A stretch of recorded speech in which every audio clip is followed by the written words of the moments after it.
Hey everybody, I'm Chris with Plays with Water, and today we're going to be setting up a 5.5 gallon Aqueon rimless tank for my Beta. He was in the 3 gallon bowl, but the problem with the bowl was I couldn't really, look at him and enjoy him. So we're going to put him in a more traditional tank. So let's get to it. Okay, so here's the 5.5 gallon tank from Petco. And what I'm doing is I'm adding Fluval Stratum as our base layer in here. So we're just going to kind of slope it towards the back. It's depth of about 1/2 inch to 1 inch or so in the front, and then closer to 2 inches in the back. So this will obviously serve as a good base layer for root growth for the plants that we're going to put in here. Now here's a little corner sponge filter I have. We don't need a lot of filtration for this, and this sits nice in the back there, so you won't see it, but it's still easy to pull out to service it. Now here's some pieces of Malaysian driftwood that I used to have in my 10 gallon rimless tank. Now the one that I'm currently putting in on the right there, I ended up not using it because once I filled it with water, it was just too big. But you'll see that later on in the build. So we're going to add a little more Fluval Stratum to help kind of keep them in the position that we want.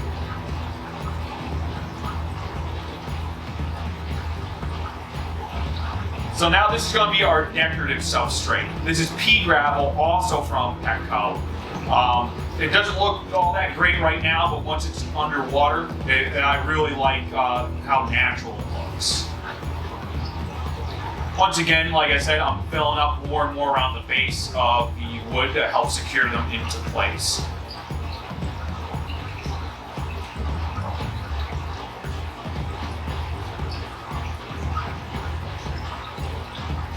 So I'm also hoping that with the larger pebbles, that it will keep the Fluval Stratum underneath of it and it shouldn't sink, pop up through it as much.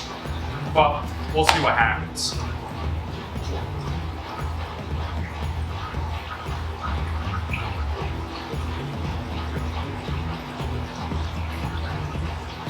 So these are pieces of petrified wood that I also had in my 10 gallon tank.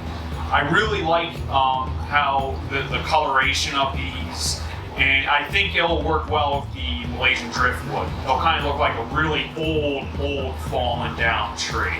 They're very similar in structure. Now this is the part where I kind of just move them around, see how I like it. And this is obviously the most creative part of any tank build.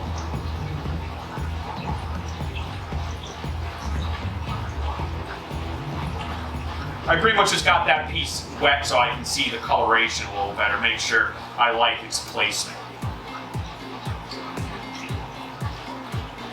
So now we're going to start planting. What I have here is some Dwarf Sagittarius, or Dwarf Sag.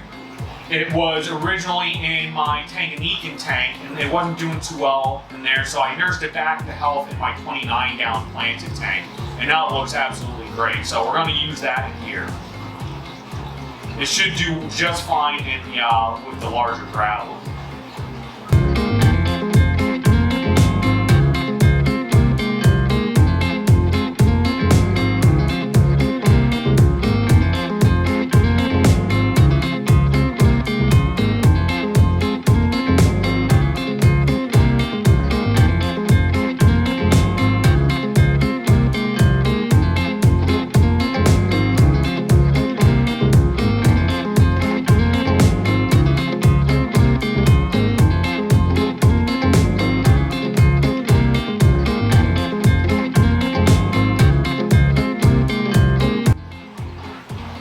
Now the light I am using on this currently is a Phoenix Stingray.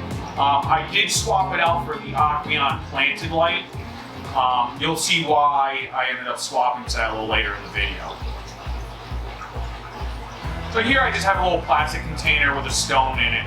And this is how I'm going to fill the tank as to not disrupt all the work we just put into this.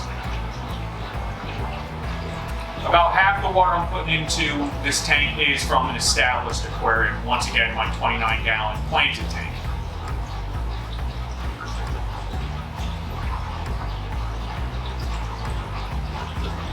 It's not necessary to use tank water to set up a new aquarium, but I just like to do it. I figure it can't hurt.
It probably is worth mentioning that I did paint the back of this aquarium black.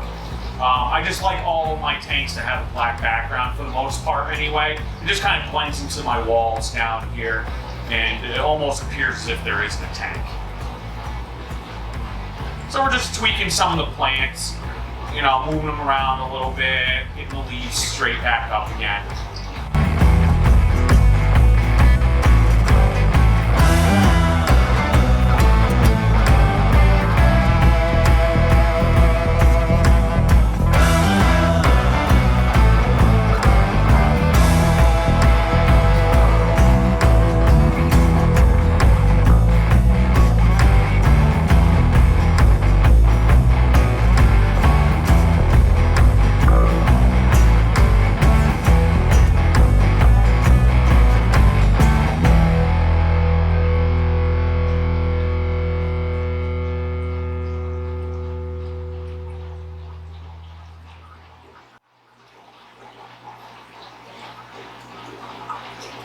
Okay, so now what we're going to do is we're going to add red root floaters to the top of this tank.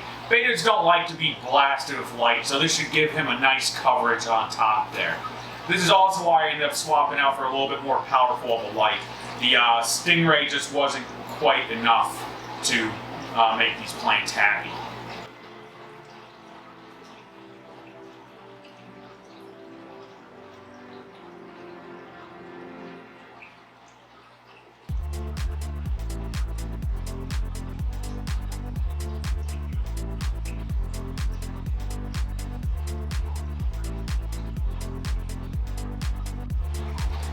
Really happy with how the red root floaters played in this tank. It almost kind of looks like a tree canopy.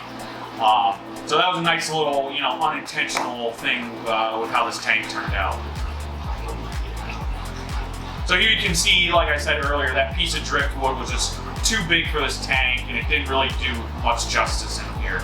So we're going to swap it out for a shorter piece. Now the nice thing with this piece I'm putting in is it has some Java moss established on it. So I think it'll add that nice little extra aesthetic to the tank.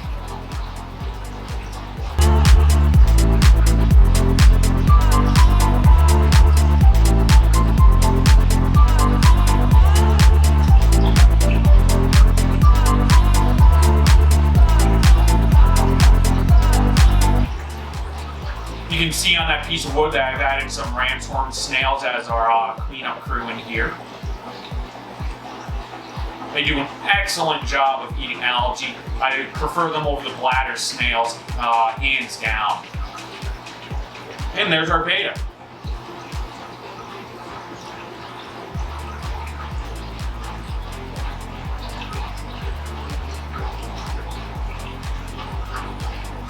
He is on the older side. He's about 2 years old now, so he's getting up there as far as bettas are concerned.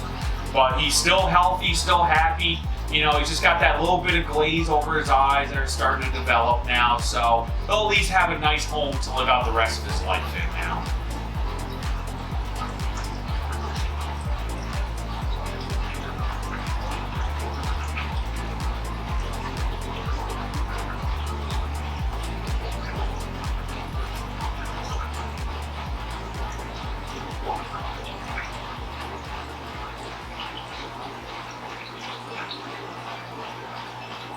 And that's today's video. A nice build on a 5.5 gallon planted BETTA tank. So I hope you guys enjoyed this video. Don't forget to hit like and subscribe, and we'll see you on the next one. Thanks again.